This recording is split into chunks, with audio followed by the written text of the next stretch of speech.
there was that one place I always thought about, and I just wanted to be there with you. The place that no eye has ever seen, the place that no heart has ever perceived. I had a great feeling inside of me. Shalom, hai teman-teman.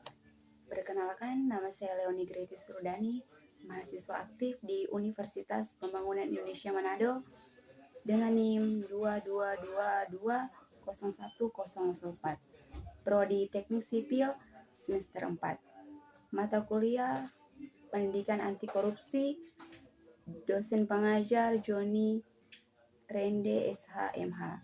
Tujuan saya membuat video ini untuk memenuhi tugas ujian akhir semester saya tentang pendidikan anti korupsi. Kita masuk pada pembahasan.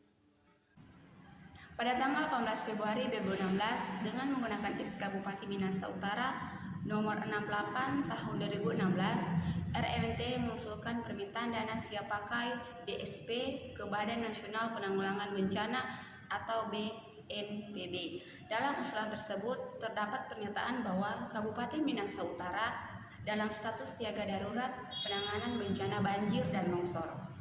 Padahal di Kabupaten Minahasa Utara tidak pernah terjadi bencana dan tidak pernah ada warning atau peringatan dari BMKG atau Badan Meteorologi, Klimatologi, dan Geofisika terkait dengan kondisi cuaca ekstrim.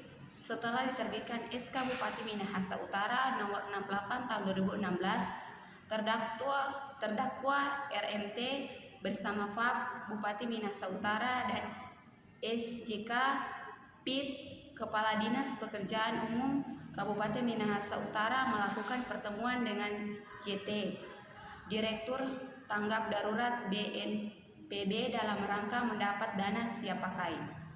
Untuk Kabupaten Minahasa Utara, dari kronologi tersebut dapat disimpulkan bahwasannya faktor tindak pidana korupsi pemecah ombak di Likupang II, Sulawesi Utara itu terjadi karena pada tanggal 13 Mei 2016, terdakwa RMT selaku Kepala Pelaksana BPBD Minahasa Utara bersama Insinyur DR Sekretaris Utama BNPB menandatangani MOU nomor 130/2016 yang diikuti berita acara serah terima bantuan nomor 130-DSP-DI-BNPB-2016 senilai 200 miliar.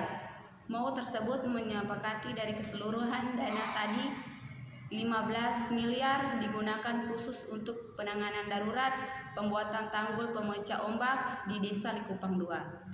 Akan tetapi, surat keputusan Bupati Minahasa Utara nomor 68 tahun 2016 itu hanya memiliki jangka waktu selama 90 hari atau sejak tanggal 17 Februari 2016 sampai 16 Mei 2016. Kasus ini bermula dari penggunaan anggaran dana siap pakai BPD untuk Desa Likupang II yang disebut terjadi banjirop.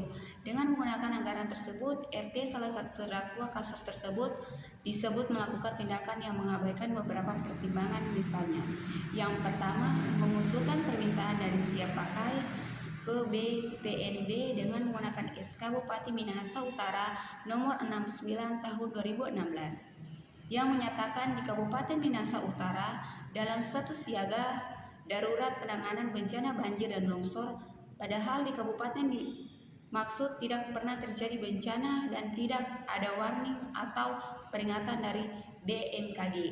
Itu dianggap bertentangan dengan peraturan Kepala BNPB nomor 06A tahun 2011. 2. RT tidak melakukan pemilihan penyediaan barang dan jasa terhadap pelaksanaan kegiatan sebagaimana diatur dalam Peraturan Presiden nomor 54 tahun 2010. Ketiga, RT membayarkan tidak sesuai dengan kondisi sebenarnya dan menyerahkan dana pencairan hasil pekerjaan bukan kepada pihak pelaksana pekerjaan bertentangan dengan peraturan kepada BNPG nomor 4 tahun 2014 dan peraturan Menteri Keuangan nomor 105/PMK 05/2013 tahun 2013. Robi Maukar, Direktur Manguni Makasio Minahasa selaku pelaksana proyek, dan Stefan Solang selaku pejabat pembuat komitmen PKK. Mereka divonis lebih dari 2 tahun penjara oleh Majelis Hakim di PN Manado. Senin 2 Juli 2018, terdakwa Stefan dan terdakwa Rosa divonis 3 tahun 6 bulan penjara dengan denda 50 juta. Apabila keduanya tidak mampu membayar denda, maka diganti dengan red subsidiar 1 bulan kurungan. Sementara terdakwa Robi Maukar divonis 2 tahun 6 bulan di penjara dengan denda 50 juta subsidiar 1 bulan penjara dan uang penggantinya sebesar 80 juta. Bila tidak membayar denda dalam jangka waktu 2 bulan, dia dengan 2 bulan di penjara. ADF Rainal Pangalila, penasihat hukum dari terdakwa Robi Maukar, sempat katakan putusan hakim jauh dari harapan.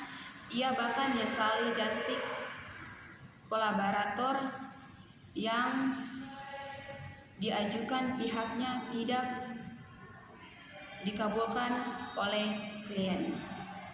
Senin 2 Juli 2016, menurut perhitungannya terdakwa Robi seharusnya divonis 2 tahun bukan 2 tahun 6 bulan.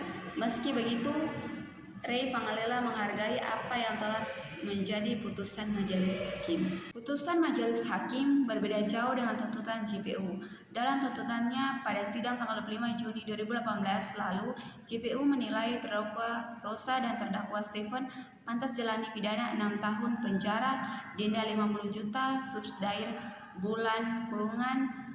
Sementara terdakwa Robi dituntut 3 tahun penjara dan 50 juta subsidiar 3 bulan. Kurungan. Tuntutan JPU terhadap terdakwa Robi lebih ringan karena menurut terdakwa Robi telah mengembalikan 75% kerugian negara sebesar 266 juta. Robi pun menurut JPU telah mengakui segala perbuatannya dan telah turut mengungkap kasus proyek pemecah ombak ini. Tuntutan JPU terhadap terdakwa Robi lebih ringan karena menurut JPU terdakwa Robi telah mengembalikan 75% kerugian negara sebesar 266 juta. Robi pun menurut JPU telah mengakui segala perbuatannya dan telah turun mengungkap kasus proyek. Peran mahasiswa dalam memerangi kasus korupsi. Mahasiswa juga dapat melakukan peran edukatif dengan memberikan bimbingan dan penyuluhan kepada masyarakat, baik pada saat melakukan kuliah kerja lapangan atau kesempatan yang lain, mengenai masalah korupsi dan mendorong masyarakat berani melaporkan adanya korupsi yang ditemuinya pada pihak yang berwenang. Sekian dari video presentasi saya, diucapkan banyak terima kasih.